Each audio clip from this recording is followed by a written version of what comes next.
In this video, we're going to show you how to take 3D components and recess them completely below the surface of your material into a dish. We're going to look at the modelling techniques you need to do this, and also look at some of the important things to be aware of when you're setting up and calculating your toolpaths. Let's start by opening a new copy of the software. So let's begin by clicking on the option to create a new file, and I'm going to set up a job which is 10 inches wide, 8 inches high, material Z0 set to the top of the block, thickness of the material 0.75 inches, XY datum lower left hand corner, inches. We'll set modelling resolution to high, and we'll go ahead and hit OK. Before we import our 3D model, it's normally a good idea to create the vector that's going to represent the outside edge of our dish.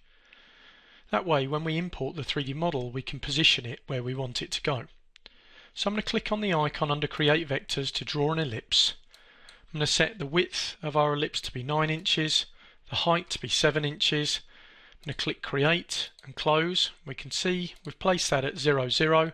So I'm going to select that and come over, click on the icon to align selected objects and align to the center of the material. Hit Close. Now we can come down to the Modeling tab. We'll click on the icon to import a component or 3D model. And from the project folder here, I'm going to select a 3D clip file called Horse's Head and hit Open. Again, we need to center this. I could use the icon as we did before, or the shortcut key for centering a part in the middle of your material is F9 on the keyboard. So with the object selected, if I hit the F9 key, you can see it centered it for me. So let's click on the icon to tile the windows. I'm going to tile the windows vertically in this case so we can see the 2D view on the left and the 3D view on the right. Now I want to scale up my part, so I'm going to click on the icon to set selected object size. Make sure your component is still selected, and with the anchor set to the middle, I'm going to enter a width of 7.7 inches and make sure that Link XY is checked so that the height's automatically scaled proportionately. Click on the Apply button so we can see the XY size has changed there. Now we can hit Close and we can edit the Z height of the model. So again, with the component selected, I'm going to come in and click on the wrench icon here so I can get to the properties, and I'm going to change the height of this so that it's 0.43 inches, and I'm also going to add a base height of 0.05 inches here. So our combined total height of our component is going to be 0.48 inches. Now that total value is important because I'm planning to put this in a dish which is ½ inch deep. You must make sure that the component that's going to go in the dish is slightly smaller in height than the dish is. So the dish in this case will be 0.5, our component is going to be a total of 0.48. That way, when we sit the object in the dish, we can be sure that it will completely fit within it. You can hit Close now. When we're creating a part that's going to be recessed or dished below the modelling plane, it's important that we have a component that represents that plane. There's two reasons for this. One is it helps us to visualize the part as we create additional components, as you'll see in a moment, and the other is that it prevents some possible issues we might have when we come to machine it. We'll talk more about those later when we create the toolpaths. The most important thing is remembering to create this, what we call a zero plane. To do this, we have a special function from the model drop down menu at the top here. So if we click on the word model, we can come down and select the option to add zero plane. If you can see there, this has added a component called zero plane. If I select it in the component tree, we can see it highlighted in the 3D view. What it's also done, if we look at the Layers tab here, is create a special layer which it'll put at the top of our layer list. That'll be called zero plane. It will have the component grayscale for that on it, and it will be by default switched off. Typically we don't want to see this in the 2D view because it may obscure our other component grayscales or vectors. It's just important to know though that this has happened as a result of using that function. Let's click back on the Modeling tab now. Now we're ready to create our dish, so I'm going to select the oval from the 2D view. come up to Create Shape from Vectors. In here I'm going to select a round profile. I'm going to specify an angle of 30 degrees. Base height will be 0. I'm going to set this to scale to an exact height. I want my dish to be exactly ½ inch deep. Remember we talked before about the idea that whatever components are going into our dish have to be slightly less than the height of the dish itself. We scaled the horse to be 0.48. Our dish is going to be 0.5 of an inch deep. That makes sure that the components have a chance of fitting within the dish. Next, I'm going to enter the name dish and we can hit apply. We can see that's currently set to add, so rather than dish, that's doming upwards. So we're going to come over and click on the icon here so we can choose that that will be subtracted. Once we're happy with that, we can hit close. Now, although that looks okay at the current angle we have this at, if we look more closely, we actually have a problem. If I rotate the model around, you can see that there are parts of the horse that are actually sticking out above the dish.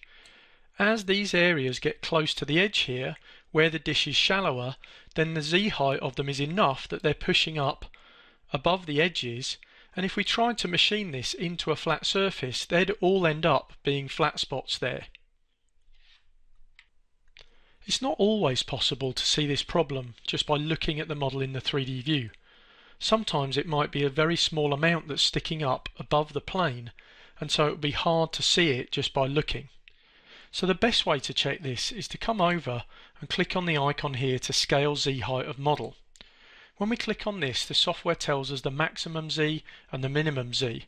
In the case of creating a dished model like this, absolutely nothing should be above 0. Because my plane is at 0 here, everything within the model should be at a negative value. So as soon as you see any kind of positive value for maximum Z, then you know that you've got something that you're going to need to deal with. So having checked that, I can see that we do have a problem, so I'm going to hit OK. There are two obvious choices for dealing with this. One is to make the model smaller, either reducing the Z height or actually shrinking the model down so that it's in a deeper area of the dish. The other is to increase the angle on the dish in order to allow it to get deeper quicker. So let's look at an example of one of those. I'm just going to undraw the dish component we currently have. I'm going to make sure my oval is still selected, click on the icon to create shape from vectors. And what we'll do this time is we'll change the angle on here perhaps to be something like 60 degrees. We'll set it to subtract. We're going to scale to a height of ½ an inch still. We'll call this dish 60 to differentiate it. Can hit apply there and close. And now we can take a look and see. And we've still got a problem there of some areas sticking out above the sides. So we may actually be reduced to making the horse smaller in this case. If I was to select this, I can right mouse click on here and say move to back so that the grayscale goes behind my horse. I could select the horse here, click on it again and actually shrink it down until it's going to fit below the surface. So if we check that now by clicking scale Z height of model, we can see that the maximum Z is 0 and so nothing in the job is sticking out above the edge of the dish and we would be able to machine this. The downside of this is we have compromised the design a little bit. We've now got quite a big border around this. We've also started to make this dish quite steep. Now there is an alternate way that you can control what happens within a dish, but it does require to use a slightly more complex function within the software. So what I'm going to do now is show you that other technique. So first of all here, let me just come in and we'll go up to Edit and Undo Size so we can put our horse back to its full size. I'm also going to come back and delete the component here. We'll select it in the list there, right mouse click and choose the option to delete, and I'll switch back on my original dish. Now if you remember, we definitely have an issue with this part of areas of it sticking up above our plane, but what we're going to use is a function within the software that allows us to multiply a relief. This is quite a rarely used function, but it does have a really good application for this particular situation.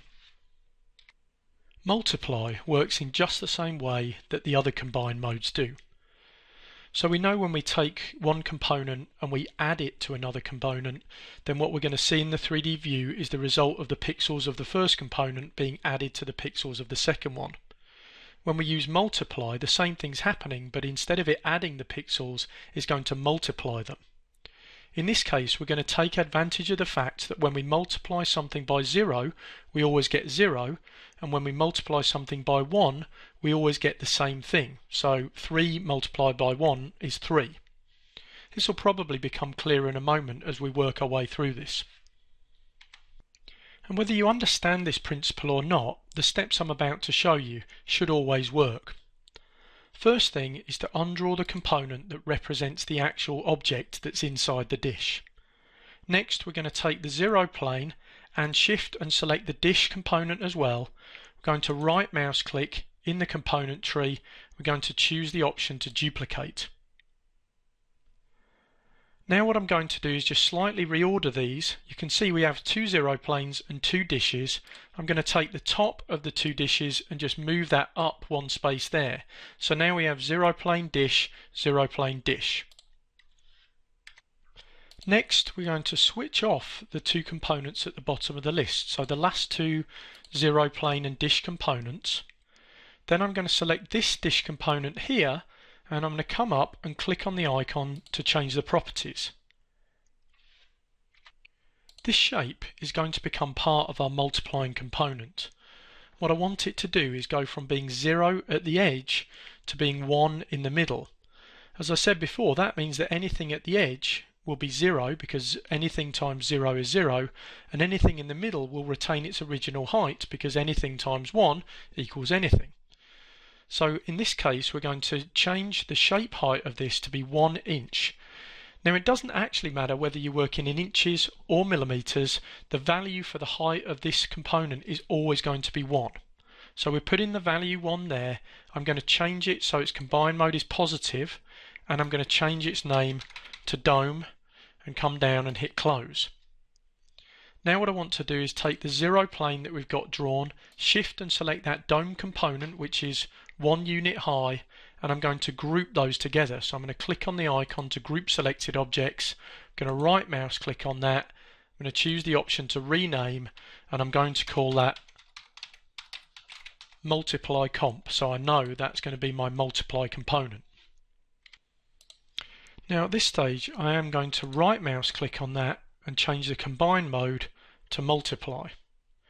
Now we can see that everything appears to have disappeared in the 3D view, and that's because that's the only component we've currently got switched on. And so 0, which is what everything else is in the list, multiplied by that equals 0. And that's why we can't see anything. If I switch that off for a second, I'm going to switch back on the component for our horse's head. And I'm just going to look at that from down the y-axis here, and we'll maximize the 3D view so we can see this. Now let's take a look when we switch on our multiply component as to what happens to the model. So as I switch this on, look in the 3D view, and you can see when that switches on, what's happened is it's just tapered the edges down there. If we switch it off again, you can see they come back up. If we switch it on again, they're tapering down.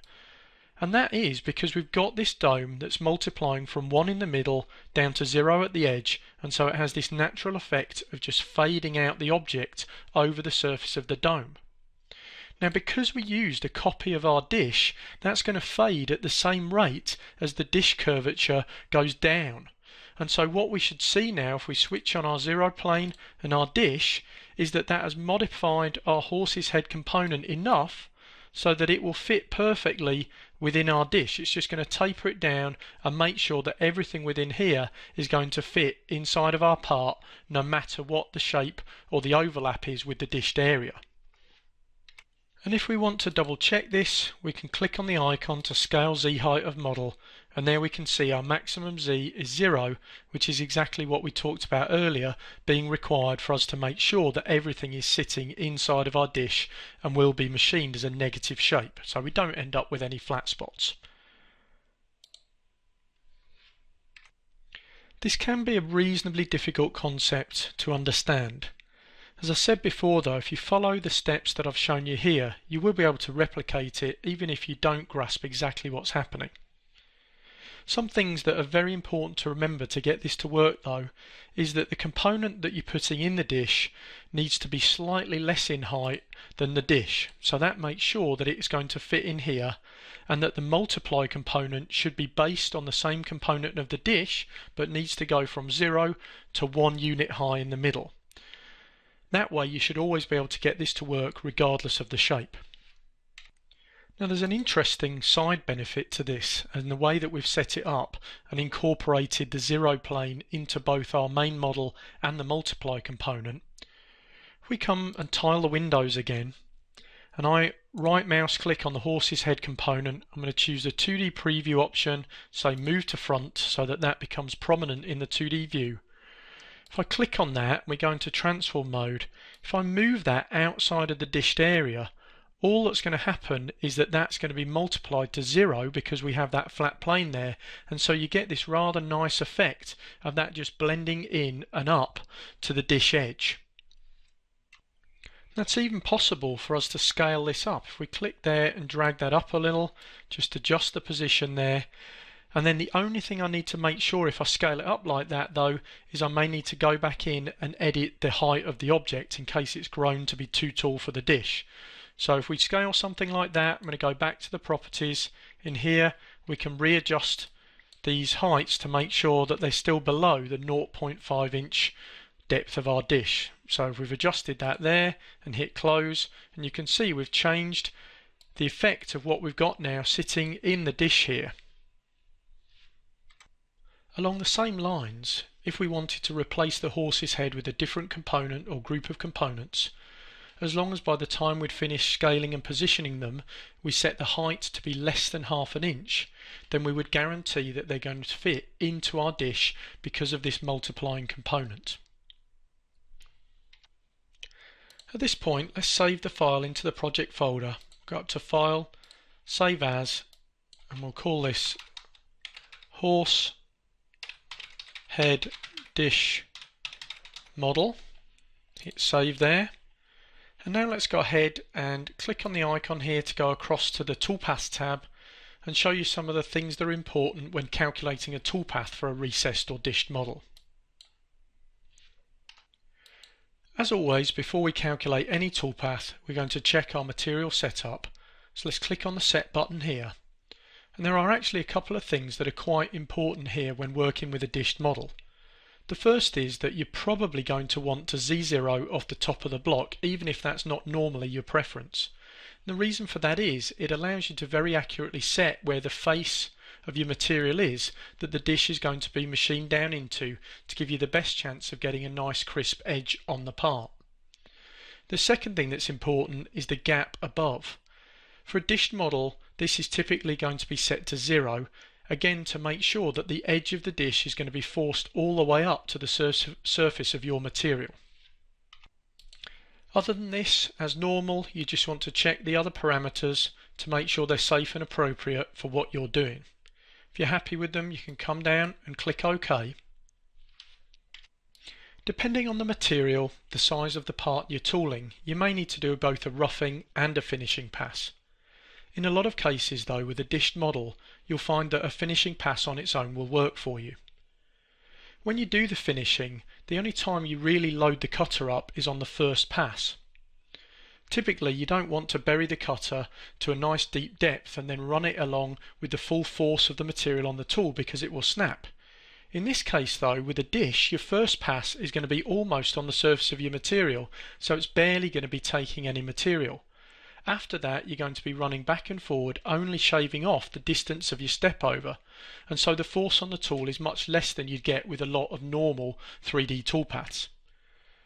You do need to make sure that this is going to be safe for your particular case, but we'll assume that this is for our example, and so we'll go ahead and just calculate a finishing toolpath. I'm going to come over and click on my vector that we use to model the dish that represents the edge of our part here, and then we're going to click on the icon for 3D finishing toolpath. So let's click on select and choose the 1/8 ball nose tool. I'm just going to take the default values for this and hit OK. And to be sure that I'm going to be safe cutting the dish without the roughing, I'm going to choose the raster option. If I offset, there is the potential that it may need to lift up and move to a new spot in the part. If I raster, it won't. It's going to start at the bottom and work its way all the way across to the top. The other thing that's important when doing a recessed or a dished model like this is that you won't need any boundary vector offset. I only want the tip of my tool to come to the edge of my vector here. I don't need the tool to actually go past the vector in this case because we're not machining down the side of the 3D object. Give the toolpath an appropriate name. I can hit calculate. If we wait a few seconds, then we're going to see the toolpath appear in the 3D view. If we want, we can maximize the 3D view now. We can take a look at the part here.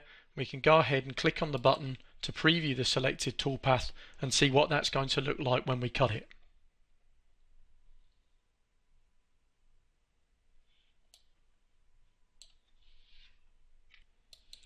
So there we have our finished part.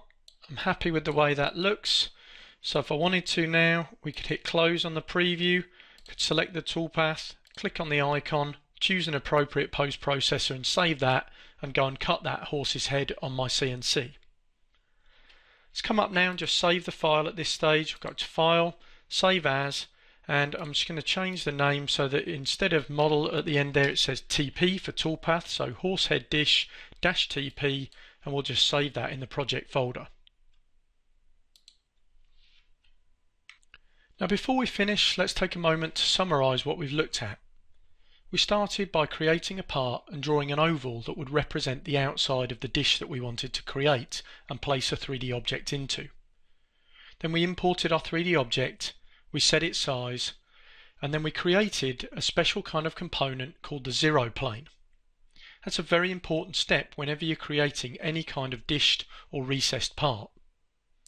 Next we went ahead and used the create shape function to model our dish, and we saw how you can end up with a problem where areas that are coming towards the edge of the dish may stick out above the top of your modeling plane. There are a variety of ways to deal with this issue, and we looked at how you could take the object, make it smaller or reduce its Z height, or how we could recalculate the dish and give it steeper angled walls in order to help us fit the part in it. We then went on to show you a method that uses a spire's ability to multiply 3D components together. We made a copy of our dish and the zero plane, and then we edited the dish so that it actually became a raised shape that went from 0 to 1, and then we grouped that together with one copy of the zero plane, and we changed the combine mode for that to multiply. Then we showed you how you could take the original horsehead component and using that multiply option we'd actually taper the sides down as that shape went from the top of the dome to the edges. Because the dome was based on the same shape as our original dish, what this multiply operation did is just change the model enough so that the tapered edges would now fit perfectly into the slope of our dish and no part of the object would stick out above our modelling plane. We then showed you how this not only works for objects that are completely within the dish, but also if we have the zero plane built into that multiply shape, will work when we start to drag the objects outside of the dish as well, so that they just taper up to 0 at the edge of the part. Finally, we came across and looked at the toolpathing. We showed you that when you do your material setup, that it's useful to set the Z0 off the top of the block in this case, and to make sure the gap above is set to 0 so that the part's pushed all the way to the top of your material. We also discussed the fact that you don't necessarily need to do a roughing pass for these type of dished models, and depending on your material and tooling you may be able to go straight to a finish and just run a single toolpath to cut this. And that concludes this video.